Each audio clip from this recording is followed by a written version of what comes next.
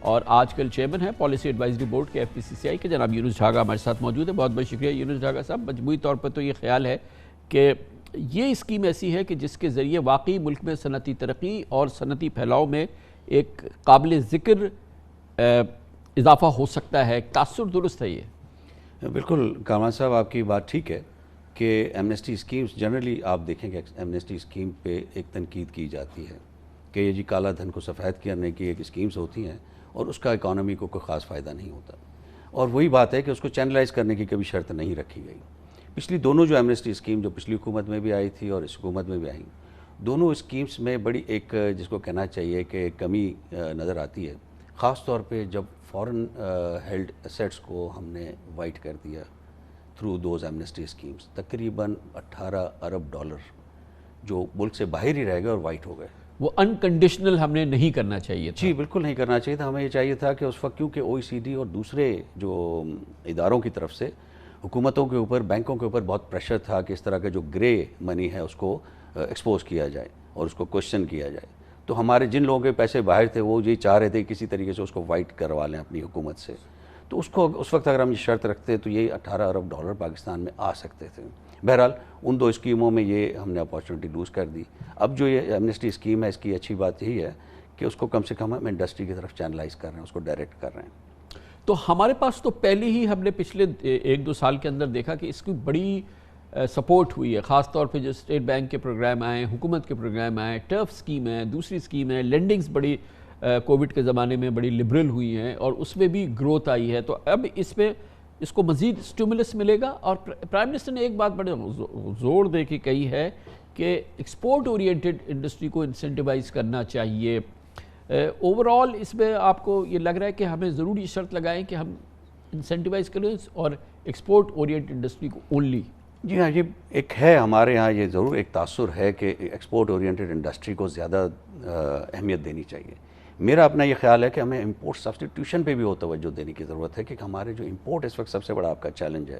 Export کو تو بڑھتے ہوئے ایک وقت لگے گا، ڈیفینیٹلی ایک آپ کیپیسٹی ڈیولپ کریں گے، لیکن امپورٹس اس وقت آپ کا سب سے بڑا چیلنج ہے. تو امپورٹ سبسٹیٹیوشن ایک ایزیئر وے ٹو فالو ہے کیونکہ آپ کے پاس ایک ڈیمانڈ آلریڈی موجود ہے. تو امپورٹ سبسٹیٹیوشن کو بھی وہی اہمیت دینی چاہیے جتنا کہ ایک ایکسپورٹ اورینٹڈ انڈسٹری کو دینا چاہیے. جیسے کہ آپ ہمیں دیکھیں بڑے بڑے سیکٹرز ایسے ہیں جو ابھی تک بالکل انویسٹمنٹ سے خالی ہیں. فار ایگزامپل پیٹرو کیمیکلز ہیں، سارا ہم امپورٹ کر رہے ہیں. ڈیپ جو ریفائنری ہے وہ ہم کتنا پیٹرول اور ڈیزل ہم یہ امپورٹ کر رہے ہیں، صرف فرنس آئل ہمارے یہاں ریفائن ہوتا ہے. تو اس طرح ہمیں بہت ساری چیزوں کے اوپر امپورٹ سبسٹیٹیوشن کے اندر ہمارے پاس گنجائش ہے. یہ فرمائیے گا کہ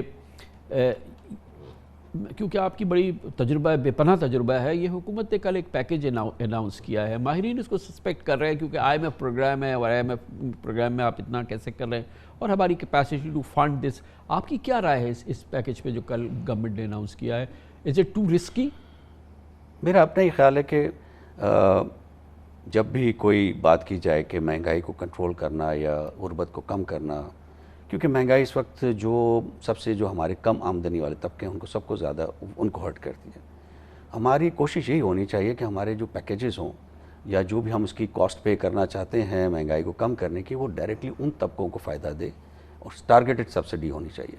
براڈ بیس چیزوں کو قیمتیں کم کرنے سے ہم جیسے اگر کوئی سمجھے کہ کار اونر جا کے اگر پیٹرول ڈلواتا ہے تو وہ شاید حقدار نہیں ہے اس سبسڈی کا.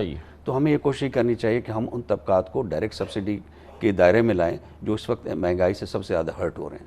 تو اس طرح براڈ بیسڈ میرا خیال ہے ریڈکشن آف پرائسز کا اس طبقے کو اتنا ڈائریکٹ فائدہ نہیں ہوتا. تو ڈاکٹر صاحب یہ فرمائیے گا کہ اس وقت پاکستان کو سرمایہ کی ضرورت ہے، سرمایہ کاری کی ضرورت ہے اور ہماری عادی معیشت جو ہے وہ آف دا بک ہے.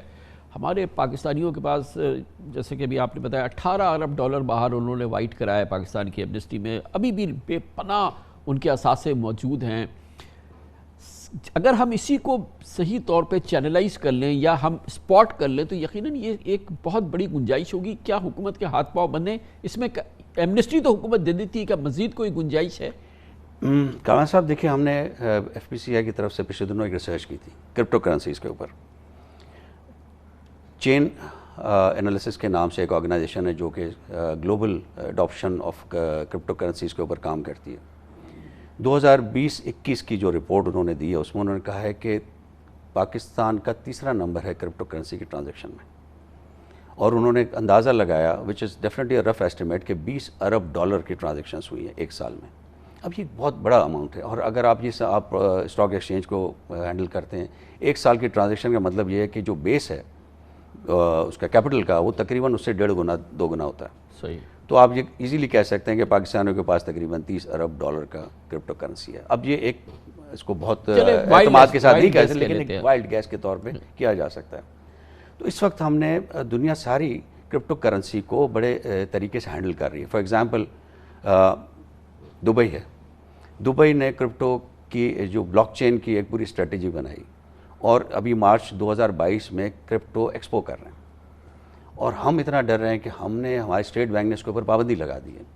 اور ہمارے یہاں تو ذکر بھی نہیں ہے, مگر اس کے باوجود $20 ارب کی ٹرانزیکشنز ہو رہی ہیں. اب یہ ہوگا کہ اگر ہم اس کو نہیں کرتے چینلائز, اور اس کو ہم ریکگنائز نہیں کرتے, ٹھیک ہے, دنیا یہی کہہ رہی ہے اور IMF اور سب یہ کہہ رہے ہیں کہ اس کو ایز اے کرنسی ٹریٹ نہ کریں, as a medium of exchange treat نہ کریں, ہمیں بھی نہیں کرنا چاہیے. لیکن کیا ہوا ہے کہ آپ یہ دیکھیں کہ جس شخص نے $1000 کے کرپٹو کرنسی 2011 میں لی تھی, آج اس کے پاس $44 ملین کا اسیٹ ہو گیا ہے. اب اس $1000 والے کا 44 اگر ملین ڈالر ہو گیا اور ہم اس کو ریکگنائز نہیں کر رہے, تو وہ کہاں جائے گا؟ وہ ڈیفینیٹلی کہیں دبئی میں جا کے اس کو ان کیش کرائے گا, یا ایل سیلواڈور اس کو ایکسیپٹ کر رہا ہے. دوسرے جو ممالک نے, ابھی تھائی لینڈ نے بھی اس کے اوپر باقاعدہ اپنا ایک ریگولیشن بنایا. تو ہمیں اس سے ڈرنا نہیں چاہیے. یقیناً اس کے اپنے اس کا چارٹ ٹھیک ہے اسٹیٹ بینک کے کہ اس کو غلط طریقے سے یوز کیا جا سکتا ہے, تو اس کو آپ ریگولیٹ پراپرلی کریں. لیکن اس اتنے سارے اسیٹ کو ہم دھکا دے کے دوسری اکانومیز میں بھیج دیں, یہ بھی ایک دانشمندانہ بات نہیں ہوگی. تو ہمیں جلد از جلد اس کے اوپر ایک کوئی پالیسی بنانی چاہیے کہ کرپٹو پہ جو ہمارے لوگوں نے ایسیٹس بنا لیے ہیں, کہ کسی ایک نوجوان نے جو کہ بڑا سیوی تھا آن انٹرنیٹ, اس نے اپنی انویسٹمنٹ کر کے کچھ بنا لیا, کچھ $10-20 لاکھ, اور وہ سوچ رہا ہے کہ میں اس کا کیا کروں, تو وہ انڈر ورلڈ میں جائے, کہیں اور جا کے اس کو ان کیش کرائے بلیک مارکیٹ میں, یا پھر کہیں دبئی چلا جائے. تو اس سے بہتر ہے کہ ہم پاکستان میں اس کو پراپرلی اس کو ہینڈل کریں, اور اس کو جیسے دنیا کر رہی ہے اس کو کریں. ہمیں سمجھنا چاہیے اس کو, بجائے اس کے کہ اب کبھی FIA چھاپے مار رہی ہے, کبھی کیا ہو رہا ہے. تو ایک مجھے سمجھ نہیں آ رہا کہ اس کو کیوں ہم ریگولیٹ نہیں کر سکتے. بہت عمدہ مشورہ ہے جناب یونس آغا کا. اس کے ساتھ ہی ہمارے آج کے پروگرام کا اختتام ہوتا ہے. کل آپ سے پھر ملاقات ہوگی انشاءاللہ. کل تک کے لیے کامران خان کو اجازت. اللہ حافظ.